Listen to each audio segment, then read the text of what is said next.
नमस्कार, आप देख रहे हैं ईस्टर्न न्यूज़ का मीडिया समाचार बुलेटिन के साथ मैं जितेंद्र ज्योति।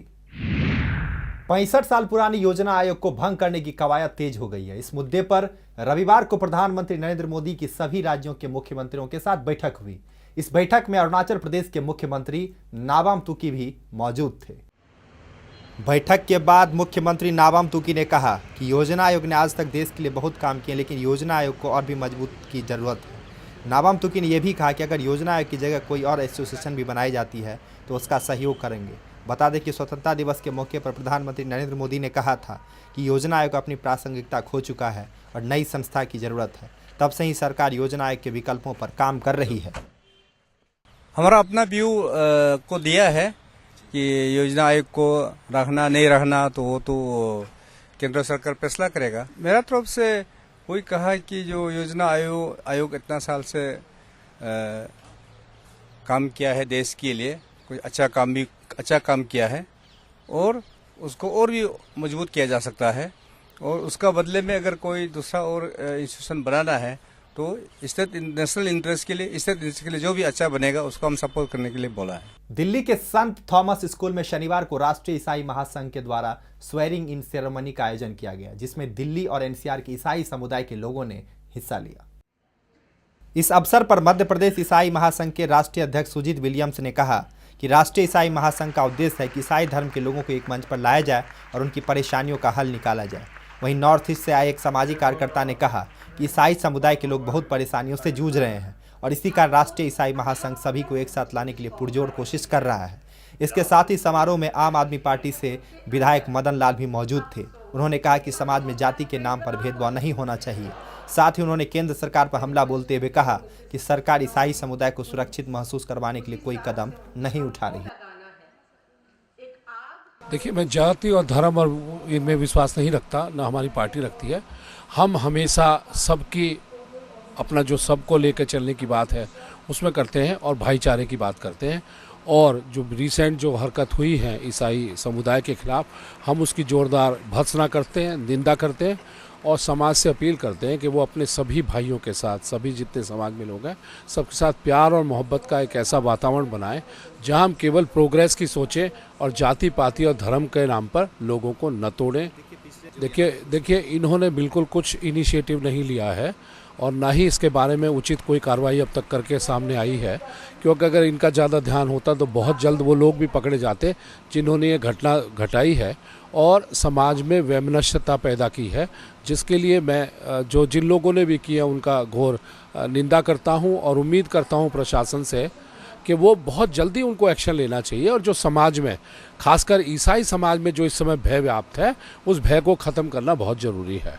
ऐसे में इनके लिए बहुत ज़्यादा सेफ्टी के लिए और ख़ासकर इनमें एक ऐसा भयमुक्त वातावरण पैदा करने की ज़रूरत है जो इस समाज के उन्नति के कार्यों में लगे और भय छोड़ें। Basically, this is a very good initiative. I'm David Boyce, as you know.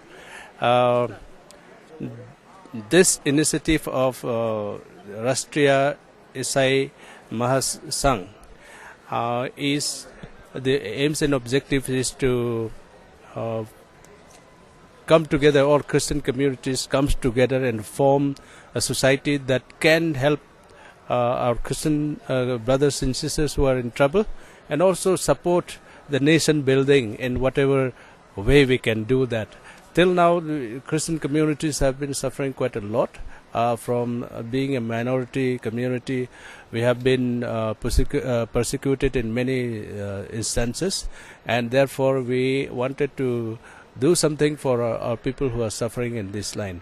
And having said that, we are also looking at structuring ourselves to these ceremonies, basically to structure ourselves how and get our ministers here to witness that, and so that we can be functioning properly. हमारा उद्देश्य है Christians को एक मंच पर लेके आना, all the Christians together. और इसमें हमारी पूरी कोशिश है कि क्रिश्चियंस वेदर एनी डिनोमिनेशंस हों, लेकिन वो सब एक मंच पे आकर के राष्ट्रीय ईसाई महासंघ के बैनर पे हम ऐसे लीडर्स को ईसाई समाज से हम लोगों के बीच में ला सके, ताकि हम अपने हकों के लिए और अपने ज़रूरतों के लिए हम सरकार को अपना रिप्रेजेंटेशन कर सकें। हम मैडम के सामने अपना मेमोरेंडम रखने जा रहे हैं। फर्स्ट ऑफ ऑल हमारे लीडर्स का रिप्रेजेंटेशन गवर्नमेंट में होना चाहिए और साथ ही साथ हमारे कुछ क्रिश्चियन जो प्रॉपर्टीज़ का परेशानियाँ आती हैं चर्चेस को उसके लिए, और जो आज का सिनेरियो है उसके भी हमने मेमोरेंडम रखा है कि किस प्रकार हमारे समाज को ऐसे प्रकार से परेशानी किया जा रहा है। चर्चेस पर अटैक्स हो रहे हैं, पास्टर्स पे अटैक हो रहे हैं और स्कूल्स पे अटैक हो रहे हैं। इन सारे चीज़ों को मुद्दों को रखते हुए हम एक मेमोरेंडम मैडम को दे रहे हैं। हम मोदी जी के सरकार से हम बहुत कुछ उम्मीद रखते हैं। जिस प्रकार हमारे पीएम साहब कार्य कर रहे हैं, सबको लेकर चल रहे हैं, और हम उम्मीद करते हैं खास करके जो कट्टरपंथी हैं उनसे हम ये चाहते हैं कि हम भी एक सेफ फील करें। जिस प्रकार मोदी अश्योर कर रहे हैं पूरे समाज को एक सेफ्टी देने का, वो हम उम्मीद कर रहे हैं मोदी सरकार से। अरुणाचल प्रदेश में नेशनल लोक अदालत ने 1510 मामलों में से 351 केस को निपटा दिया है। यूपीआ के जिला एवं सत्र न्यायाधीश बूढ़ी हावुंग और मुख्य न्यायिक मजिस्ट्रेट हिरेंद्र कश्यप की बेंच ने 579 आपराधिक मामलों में से 155 मामले को निपटा दिया है। शुक्रवार को 5 आपराधिक और 1 सिविल केस को डिस्ट्रिक्ट लीगल सर्विसेज अथॉरिटी द्वारा निपटा दिया गया। दरअसल कुल मिलाकर 21 मामलों को दूसरी राष्ट्रीय लोक अदालत के दौरान डीएलसीए के अध्यक्ष doctor Tarik Thomas, JMFC Habung Tangu, ESC Jumte Jini के समक्ष लाया गया था। इस 21 मामलों में 19 आपराधिक और 2 सिविल केस शामिल थे। Today we have fixed for the Lok Adalat all over Arunachal Pradesh on the direction of the NALSA, National Legal Services Authority, and then all over India in all the courts the Lok Adalat is being conducted. So we are also conducting today, and then about 27 cases all over the state have been listed. Cases like civil cases, MSCGs, MSCGs, and then all the compoundable criminal cases are being listed in the Lok Adalat. Of course, on the agreement of the parties, the cases are settled before the Lok Adalat. Total number of cases शाम को मिल जाएगा। Total number of cases list आपका 15 वो ये है, और disposable वाला हम लोग अभी 3:30 तक मोस्ट प्रोबेबल खत्म हो जाएगा। And after 3:30 we also will have to give a report to the NALSA. And जो एग्जीक्यूटिव आज इवनिंग को 4:45 all over the state India का, हमारा स्टेट का तो वो बेरो सब कलेक्ट कर रहा है। We are also collecting, we have to transmit this information to NALSA. Manipur में प्रदेश भाजपा अध्यक्ष थोना ओजाम चाओबा ने खुमान लाम्पा के स्पोर्ट्स कॉम्प्लेक्स के रिनोवेशन प्रोजेक्ट पर राज्य सरकार के खिलाफ सीबीआई जांच की मांग की है। चाओबा का कहना है कि खुमान लाम्पा के स्पोर्ट्स क्लब्स में ब्लास्ट के बाद राज्य सरकार की केंद्र की तरफ से 100 करोड़ रुपये मिले थे और ये राशि उन्हें मुहैया करवाई गई थी, लेकिन कॉम्प्लेक्स की रिनोवेशन का काम नहीं किया गया है। इसी संबंध में चाओबा ने ओकराम इबोबी सरकार के खिलाफ सीबीआई जांच की मांग की है। ये सभी बातें चाओबा ने एक प्रेस कॉन्फ्रेंस के दौरान कही। चाओबा ने कहा कि राज्य सरकार को 5 दिन के अंदर इस मुद्दे पर स्पष्टीकरण देना होगा। उन्होंने इस बात पर भी सवाल खड़ा किया कि इस प्रोजेक्ट का कार्यभार पीडब्ल्यूडी की बजाय एमडीएस को क्यों सौंपा गया। दिल्ली के सुरताल ओपन थिएटर में शनिवार को दिल्ली हमार वेलफेयर एसोसिएशन द्वारा सिख प्योरोई कार्यक्रम का आयोजन किया गया। इस कार्यक्रम में पूर्वोत्तर राज्यों के लोगों ने पूरे दमखम से कार्यक्रम को सफल बनाने की कोशिश की। ये उत्सव दरअसल फसल की कटाई के बाद मनाया जाता है। कार्यक्रम में दिल्ली पुलिस में ज्वाइंट कमिश्नर और पुलिस रॉबिन हिबू ने भी शिरकत की। रॉबिन हिबू ने कहा कि इस कार्यक्रम के द्वारा पूर्वोत्तर राज्य की संस्कृति को देश की राजधानी में भी बढ़ावा मिलेगा और देश के अन्य भाग के लोगों को भी इसे जानने का मौका मिलेगा। वहीं रॉबिन हिबू ने राजधानी में हो रहे पूर्वोत्तर राज्य के लोगों के साथ अपराध पर लगाम लगने की बात कही और उम्मीद जताई कि इसके पीछे जो भी तत्व हो उसे उचित दंड दिया जाएगा। इस अवसर पर कई सांस्कृतिक कार्यक्रमों का भी आयोजन किया गया।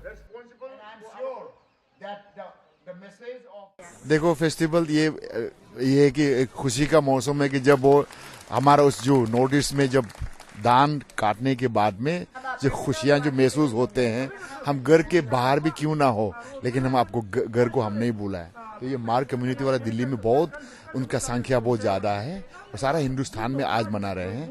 और मुझे सबके आपको ये बताना चाहूँगा, सिर्फ ये फेस्टिवल नहीं मनाते, उनका एक अच्छा ऑर्गेनाइजेशन है जो दुख सुख में ये साथ देते हैं।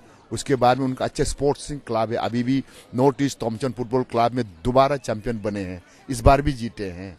तो इनका मुझे बड़ा ये मैं कहूँगा कि ये बहुत अच्छा एक क्या कहते हैं ना, एक इनिशिएटिव है या एक अपना जो संस्कृति को कायम रखने का, चाहे तुम कहीं भी हो। ये भी तो एक हिंदुस्तानी का एक मिसाल है, कल्चर है। बिल्कुल बिल्कुल बिल्कुल, हम पहचान नहीं बना रहे, हम भी हिंदुस्तानी है, हमारा भी कल्चर को आप भी पहचाने कि ये जो सिख पूरी हम मना रहे हैं या जो भी कर रहे हैं, ये भी एक हिंदुस्तान का एक कल्चर है, एक हिस्सा है।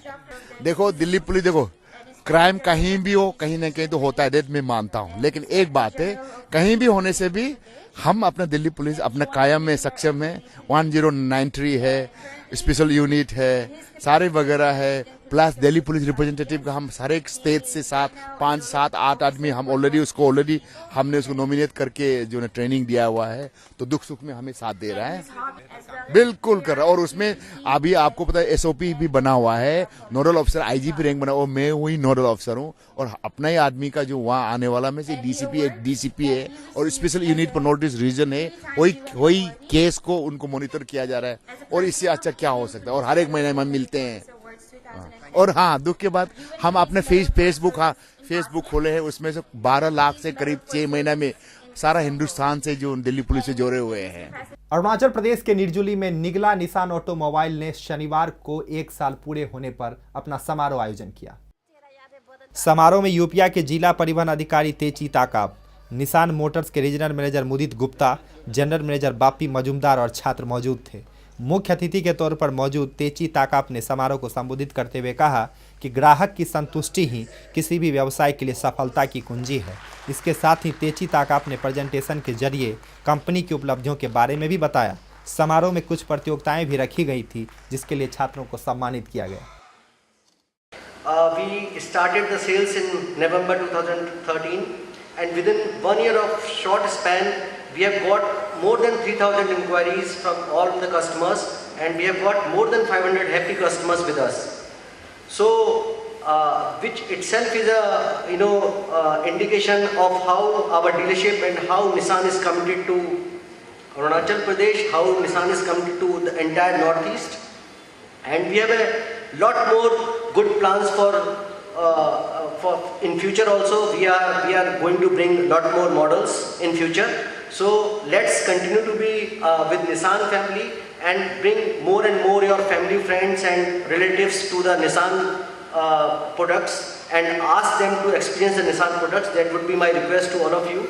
And happy to know that the Nissan Automobiles is celebrating the first anniversary of completion of its 1 year.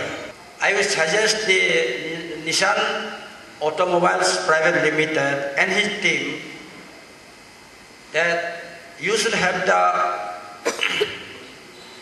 motive of dispersing or selling out your automobile products to the market and to your esteemed customers. Your business and your thinking motive should not end when you have sold out your vehicle to the customers.